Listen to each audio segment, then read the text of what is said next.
கூமாப்பட்டி பாருங்க, தனி ஐலாண்டுங்க. ஐயோ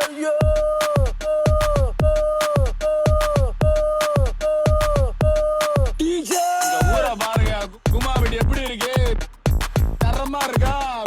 மிரட்டி விட்டுருவான். நவியுங்க. தண்ணிய பாருங்க, நான் குடிக்கிறதாங்க தமிழ்நாட்டுல மழை வருது.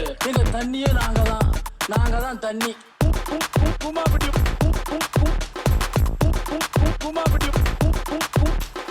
எம்எல்ஏ, எம்பி, சிஎம், பிஎம் எனக்கு வேணாம், எனக்கு கூமாப்பட்டி போதுங்க. தனி ஐலாண்டுங்க. லவ் ஃபெயிலியரா? கவலை விடுங்க அப்படின்னு